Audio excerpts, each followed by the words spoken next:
Do I really need somebody just following me, telling me like, oh, put your elbows up a little? Oh, no, no, no. I don't know. I want to be in control of the ship, and that might just be based on my personality or whatever. But the lifter who can make decisions and pick exercises and pick sets and reps and push himself in a way that he knows is at least as good as he can do for himself. Right? Over time, I think that's just going to end up being a sort of a self-fueling upward spiral, because you're basing what you're doing off of the results that you've gotten before, and then as time progresses, you'll start to see what sort of results you're getting with whatever your current training style is.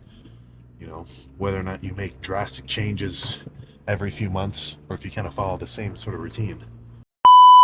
So I was thinking about doing, the basic premise is just this kind of two extra long D handles together.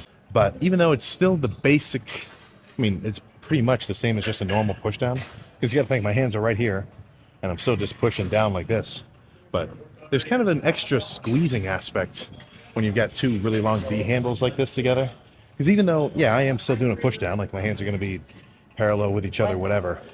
But as I do the rep, like a rope, I'll be able to pull them apart a little bit and just kind of get a little bit of, I almost want to say, an extra squeeze at the bottom.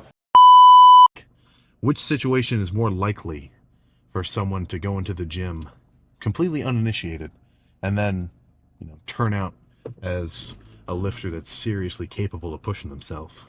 The dude who goes to like a YMCA that's right next to a retirement community, and then, average age 60? I don't know. Or the dude who's going to like a Metro or something, or like a crazy old school, nice and hardcore gym with a bunch of freaks all around him. And for me, a good arm day looks like maybe 7-ish, sometimes more, sometimes less, sets of triceps. And that can be push downs, dips, extensions, skull crushers, also whatever kind of movements I kind of feel like.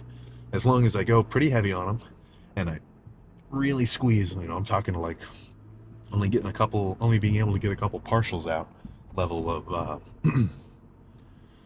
thought I was going to burp again. Like level of exertion. So by the time I do that 7-ish amount of sets, I'm like, tries are cooked. We're good. Let's move on. And then the same thing with buys, dumbbell curls, preachers, machine, cable, whatever. A curl's a curl. As long as you do a good variety and you feel like your whole bicep is getting pumped up, then I think you're good. It's like a totally different guy. It's like, who the heck is this dude in Sam's car? I know. If you love it, if you love the shorter hair, then I guess you've been waiting for a while. But if you want the long hair back, you know what? I'm a nice guy. I'll do something for you. If you want the hair to come back to really long, I'm going to try my best to grow it back as quick as I can. Yeah, I don't know. I've always kind of liked doing a long period of time, no cut. Thinking, for the last couple of years, it's been one cut a year. So, you'll get used to it. You'll get used to it. I even still need to get used to it. Curls. Here to here. Push downs. Here to here. In a variety of ways, with a variety of attachments and machines.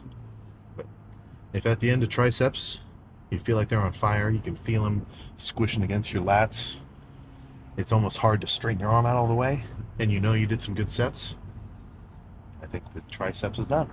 Same thing with buys. If you can't touch your shoulder with your fingers anymore because your bicep's so pumped up it's literally in the way and it's limiting your range of motion, I'm just saying, if a dude just finished his first week of lifts in the gym, then for him to do another week would literally double his rep experience, right? It will literally double the amount of time that he's been in the gym. So what he should really be working on is just, starting to feel how shit feels, Like if you've seen a total uninitiated dude go to do a bench press and maybe he's not like farmer strong, then it can be kind of funky. Like nobody's used to, if you've never lifted before, you are not even close to used to like holding a weight like this and like you're doing wobbly reps and stuff like that. Just kind of getting comfortable exerting yourself with the weights. That's probably your main priority. beginner-wise, of course. Now, once you've gotten the gist of it, you're a relatively full, maybe not full, but you're a fledged lifter. I was getting ready to do some preacher curls, but they just felt kind of funky. So I'll wait until I'm fatigued enough where a 25-pound plate on either side feels about right. But until then, this will be a bit of a, not too slow, but definitely a controlled set. Like, this will be very different than what those dumbbell sets look like.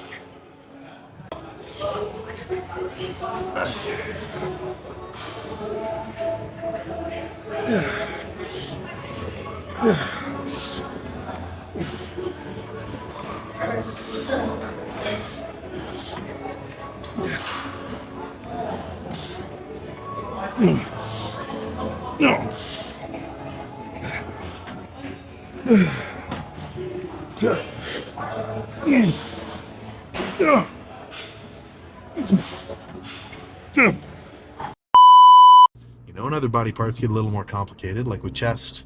I always like starting off with heavy pressing.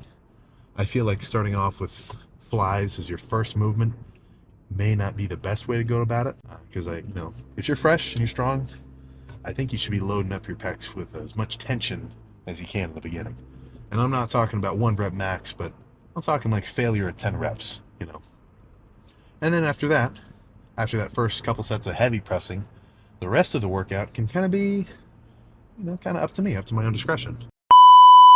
But from my experience at both normal gyms and, rec center gyms like that, apart from the New Year's resolution or spike, there's also pre-spring break spike, pre-spring break spike.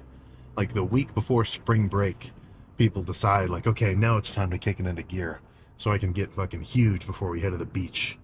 And then pre-summer, so like, maybe a week or so before. Obviously I can get a pump if I were to sit here with half the stack, go real slow, squeeze and hold it, then back down, real slow, squeeze and hold it. But what really gives me the craziest pumps and the most, just an enjoyable kind of fatigue is when I do, as much weight as I can do for as many reps as I can do quick, just back to back to back.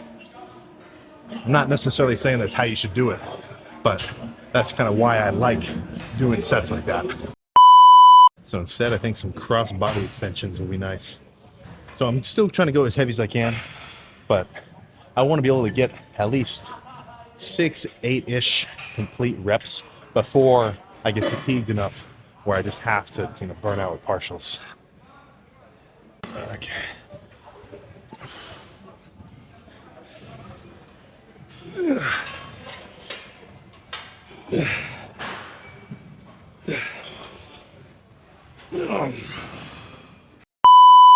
But what I'm really trying to say is, even though these workouts are kind of off the cuff, they're kind of spontaneous when it comes to my exercise choices and stuff like that, they're still following a basic skeleton of a workout style that I like for me. At the end of it, you should have a pretty sweet pump. I feel like the only reason I pick some exercises over others, apart from the fact that like maybe I've done them in the past and I've enjoyed them, is I'm like, okay, I think honestly that's really it. I've done these style of movements in the past. I'm like, okay, I think some of this would be good next. I think some of this would be nice next. And as a beginner, I'm not saying you have to do it like that. You're probably better off just making sure that your lifts go through all the main movements. Because as a beginner, you want to gain training experience. If this is your first time in the gym, or if you know people like that and you're talking to them and you're like giving them tips, don't jump straight to some fucking buzzwords like, well, you got to get a pump and you got to get RPE 10. So plan for today is just arms, but I kind of wanted to get into, like I was talking to Mark about this. What do you think is better? What's better for the gym population, right? Because we've got basically two ends of the spectrum, right? Gatekeeper side, this is like old head, hogging equipment or whatever, making fun of people for not training hard. And then maximum level acceptance, like You get what I'm saying there. Uh, Obviously, I probably wouldn't say the old head dude, but they've kind of got a point. They've got a little bit of a point, you know? Like, if I was a beginner and nobody trained hard, nobody was really pushing it, then would I have pushed it so hard? I feel like when I started out, the gym was full of at least a couple of freaks.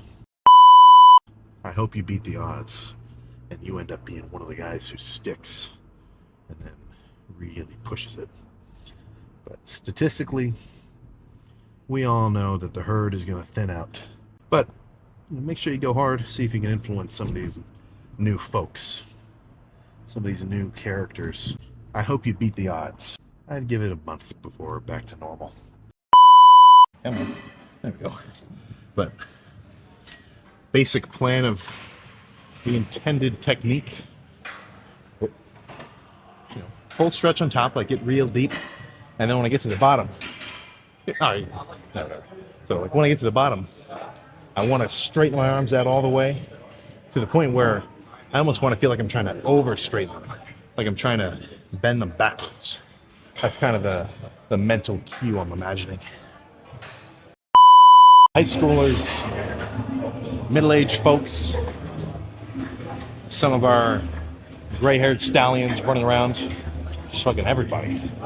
Which, I love the energy, honestly. It's pretty cool in here. It's jumping, but not ideal when someone's on some equipment you wish you could use. So, whatever. I think maybe just one superset here. So I'll go regular creatures to, as close to failure as I'm comfortable with. Obviously, I don't want to get to a point where I feel like my biceps are going to get ripped off at the bottom. And then I'll stand up, flip around, do some standing easy bar curls. And honestly, just as a prediction, of course, I got to see how it feels. And that's based on, we're coming up on 5.5 years of gym experience. Which I'm not saying makes me the most reputable character to emulate, but for me, for my own build, and looking back at my own progress, which I've been the one driving, I think that this is getting close to maybe not the best case scenario, but a pretty good case scenario for my own training. And I think that's the best way to go about it, Also in the green. Also in the freaking green. So I think I might add some extras in at the end, maybe shoulders, maybe a little forearms. To be determined. To be determined. Fuck. I think that might be it. I'll think about it for another minute, but just by feeling. Whew. I don't think there's any more, at least, real efficient damage to be done. Those were really good sets. Not surprising to anybody that's seen any of these arm day videos, biceps is going to start off with just regular dumbbell curls. Now I'm going heavy enough that if I were to do this set without straps, I feel like I'd fatigue my forearms a ton. Like I'd put the weight down and literally my fingers would be like pumped up from my forearms. I'm squeezing on so hard. And I'm not hitting forearms right now, I'm hitting my biceps. So if I can take some of the pressure off my forearms and just focus on bis, that's what I'm going to do.